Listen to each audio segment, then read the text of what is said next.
Hello everyone, this is Rohit Garg.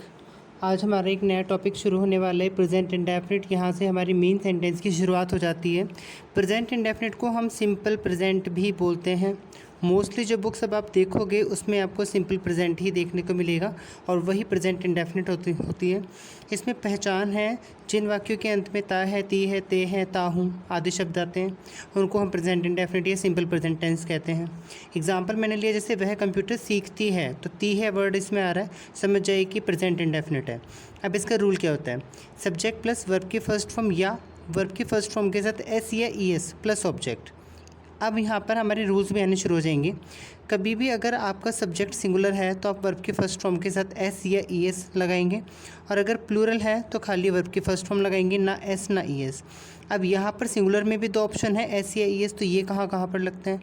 जैसे verb हमारे यहाँ पे सीखने की लर्न होती है, LEARN, तो लर्न में एस लगा दो। लेकिन जिन वर्ड्स के लास्ट में ओ आ रहा है, एक्स आता है, CH आता है या SH आता है, उनमें हम ES लगाते हैं। जैसे गो तो गोज़ हो जाएगा, कैच CATCH कैचेज़ हो जाएगा। ठीक है, तो जिन वर्ड्स के लास्ट में हमारा ओ आता है, एक्स आता है, CH आता है या SH आता है, उसमें हम ES लगाएंगे, अदरवाइज़ हम अपना नॉर्मली एस लगाएंगे।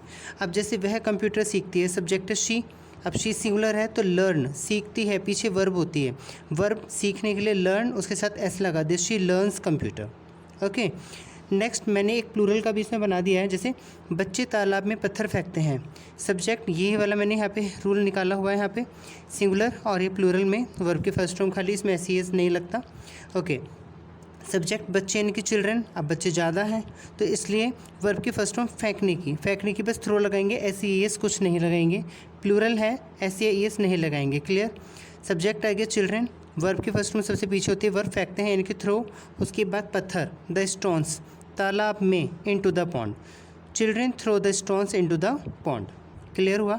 नेक्स्ट हमारा आता है नेगेटिव जिनमें नहीं आता, जैसे तारे दिन में नहीं चमकते हैं, ता है, ती है, ते हैं। ठीक है, सब्जेक्ट प्लस डू या does plus not plus verb के फर्स्ट फॉर्म प्लस ऑब्जेक्ट। अब इस सेंटेंस में देखें, वर्ब की फर्स्ट फॉर्म या SAES वाला चक्कर ख़त्म, लेकिन डू या डज अब हमें लगाना होगा। सिंपल है, अगर सिंगुलर है तो आप डज लगाएंगे, सब्जेक्ट अगर सिंगुलर है, और अगर प्लूरल है तो आप डू लगाएंगे। सब्जेक्ट है कि स्टार्स तो ज़्यादा होते हैं तो प्लूरल यानी कि डू लगाएंगे, डू नॉट। वर्ब के फर्स्ट फॉर्म चमकने की, शाइन, दिन में, in day time, stars do not shine in the day time.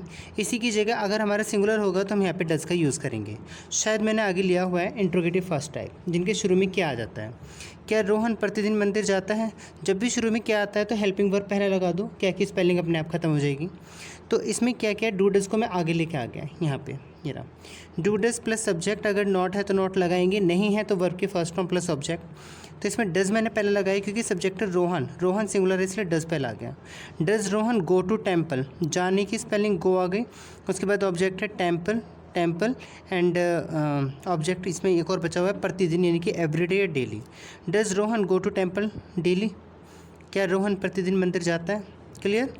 इसके बाद इंट्रोगेटिव सेकंड, तुम अपना कार्य समय पर पूरा क्यों नहीं करते हो। जिन सेंटेंस में कब, क्यों, कहाँ, कैसे, ये सब आते हैं वो हमारे इंट्रोगेटिव सेकंड टाइप होते हैं। इसमें सबसे पहले क्या करो, जो हमारा इंट्रोगेटिव फर्स्ट वाला होता है वही रूल कॉपी होता है, बस आगे क्वेश्चन वर्ड। जैसे इसमें क्वेश्चन वर्ड है क्यों, तो क्यों की स्पेलिंग वाई, फिर मैंने डू लगाया क्योंकि सब्जेक्ट है यू होता है प्लूरल के साथ डू लगता है। तो why do you not complete your work.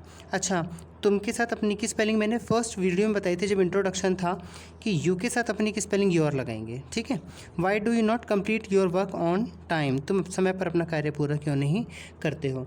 कुछ सेंटेंस सिंपल प्रेजेंट में या प्रेजेंट इंडेफिनिट में अलग भी होते हैं, उसको भी मैंने इसमें ऐड किया है, जिसमें हम कई बार अटक जाते हैं कि कैसे बनेगा। जैसे नेवर, वह कभी सच नहीं बोलता है, इसमें कभी नहीं, जिनमें कभी नहीं आते हैं उसमें क्या होगा, सब्जेक्ट प्लस नेवर, क्योंकि अब इसमें डू डज तो आए नहीं है। जब डू डज नहीं आया तो हमारा अफर्मेटिव वाला ही सीन चलेगा, वर्ब के फर्स्ट फॉर्म या वर्ब के फर्स्ट फॉर्म में SAES प्लस ऑब्जेक्ट। सब्जेक्ट है ही, नेवर यानी कभी नहीं। अब बोलने की होती स्पीक तो एस लगेगा, क्योंकि यहाँ पर ये हमारा सिंगुलर है तो SES लगाना जरूरी है। इन केस अगर ये प्लूरल होता तो हम नहीं लगाते। ठीक है, तो he never speaks the truth, वह कभी सच नहीं बोलता है। वे कभी सच नहीं बोलते हैं तो दे नेवर स्पीक, उसमें SES नहीं लगेगा क्योंकि दे प्लूरल हो जाएगा। ठीक है, नेक्स्ट एंड लास्ट हमारा है हु। हु वाला सेंटेंस, जैसे बगीचे से फूल कौन तोड़ता है, जिस सेंटेंस में कौन आता है वहाँ पर सब्जेक्ट मिसिंग होता है। सब्जेक्ट को पहचानने की तरीका ही कौन से होता है। जैसे मैं एक आपसे एग्जांपल पूछूं कि राम खाना खाता है, कौन खाना खाता है, राम। तो जो कौन की जगह हमारा आंसर आता है वही सब्जेक्ट होता है। इसमें खुद कौन आया हुआ है तो सब्जेक्ट तो मिसिंग है। इसका रूल कैसे बनेगा, सबसे पहले आप कौन की स्पेलिंग हु लिख देंगे। जैसे कि आपकी फर्स्ट अफर्मेटिव का रूल होता है ना, सब्जेक्ट प्लस वर्ब की फर्स्ट फॉर्म या एस प्लस सब्जेक्ट, सेम आप यहाँ पर कॉपी करेंगे। लेकिन इसमें क्या होगा, एस वाला ही ऑप्शन होता है, सिंगुलर ही मान के चलते हैं who co, who plus verb की फर्स्ट फॉर्म में एस प्लस ऑब्जेक्ट। तो बगीचे से फूल कौन तोड़ता है, कौन की स्पेलिंग यहाँ पर आ गई है हु। वर्ब की फर्स्ट फॉर्म तोड़ने के प्लक, तो प्लक्स कर देंगे उसे, हु प्लक्स द फ्लावर्स, फूलों को कौन तोड़ता है बगीचे से, फ्रॉम द गार्डन। क्लियर, ये हमारा प्रेजेंट इंडेफिनिट क्लियर।